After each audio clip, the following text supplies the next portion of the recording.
Assalamualaikum warahmatullahi wabarakatuh.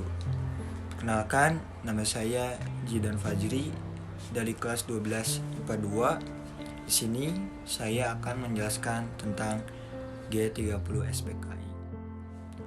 Jadi G30 SPKI adalah peristiwa terjadi pada 30 September hingga 1 Oktober 1965 di Jakarta dan Yogyakarta, ketika 6 perwira tinggi dan 1 perwira menengah TNI Angkatan Darat Indonesia beserta beberapa orang lain dibunuh dalam upaya kudeta.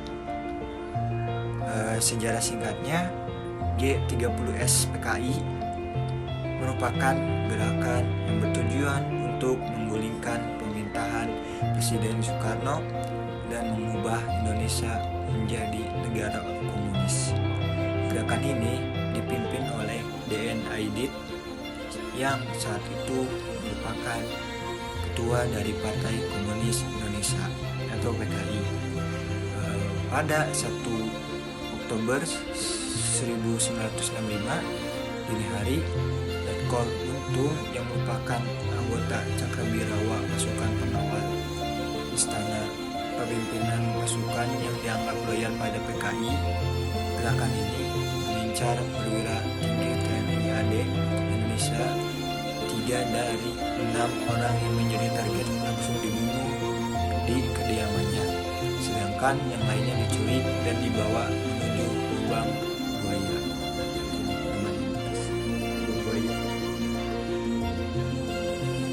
Lalu jenazah ketujuh perwira TNI AD itu ditemukan selang beberapa hari kemudian. Lalu ada beberapa juga pejabat tinggi yang menjadi korban. Keenam perwira tinggi TNI Angkatan Darat yang menjadi korban dalam peristiwa ini adalah pertama Letnan Jenderal Agung Ahmad Yani,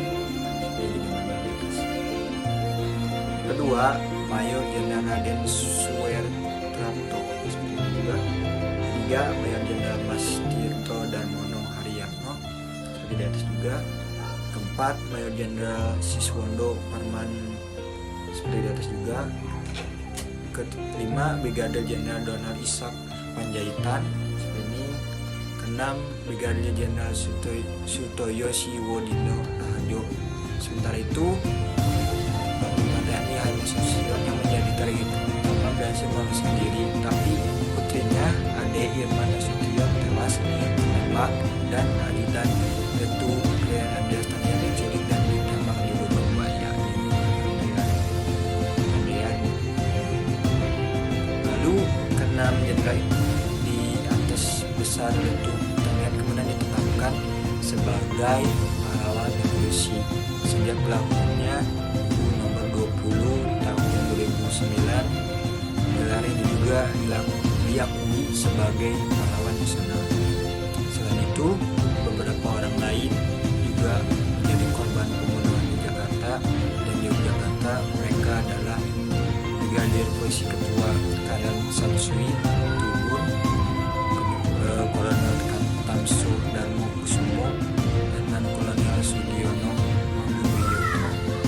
Setelah itu, pasca kejadian peristiwa G30 SPKI, rakyat Indonesia menuntut Presiden Soekarno untuk membubarkan PKI. Soekarno kemudian memerintahkan Mayor Jenderal Soeharto untuk membersihkan unsur pemerintahan dari pengaruh PKI. Soeharto bergerak dengan cepat. PKI dinyatakan sebagai penggerak kudeta dan para tokohnya diburu dan ditangkap, termasuk D.N. Aidit yang sempat kabur ke Jawa Tengah tapi kemudian berhasil ditangkap. Setelah itu anggota organisasi yang dianggap simpatisan atau terkait dengan PKI juga ditangkap. Organisasi-organisasi tersebut antara lain Lekran, CGMI, Pemuda Rakyat, Barisan Tani Indonesia, Gerakan Wanita Indonesia, dan lain-lainnya. Kemudian berbagai kelompok masyarakat juga menghancurkan markas PKI yang ada di berbagai daerah. Mereka juga menyerang lembaga, toko, kantor, dan universitas yang dituding terkait PKI. Kemudian pada akhirnya 1965 diperkirakan sekitar 500.000 hingga 1 juta anggota dan pendukung PKI diduga menjadi korban pembunuhan. Sedangkan ratusan ribu lainnya diasingkan di kamp konsentrasi. Kemudian setelah peristiwa itu terjadi, diperingatilah pada zaman Orba, pada zaman era pemerintahan Soeharto.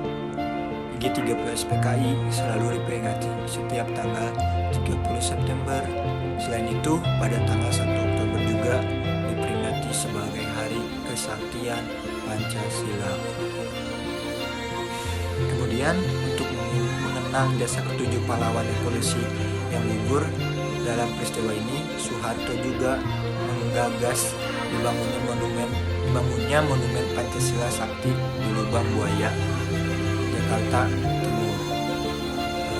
Kemudian untuk diabadikannya peristiwa tersebut berupa film propaganda pada tahun 1984. Film drama propaganda tentang peristiwa ini yang berjudul Penumpasan Pengkhianatan G30 PKI. Rilis film ini diproduksi oleh Pusat Produksi Film Negara yang saat itu dipimpin Brigjen J. Dwi Pahyana yang juga staf Presidenan Soeharto, dan menelan biaya Rp 800 juta. Mengingat latar belakang produksi yang banyak yang menduga bahwa film tersebut diterima sebagai film propaganda politik, apalagi di era Presiden Soeharto. Film tersebut menjadi tontonan wajib anak sekolah yang selalu ditayangkan di TVRI tiap tanggal 30 September malam. Saya kira cukup sekian penjelasan saya mengenai sejarah G30 PKI. Mohon maaf bila ada kesalahan kata. Sekian dari saya. Wassalamualaikum warahmatullahi wabarakatuh.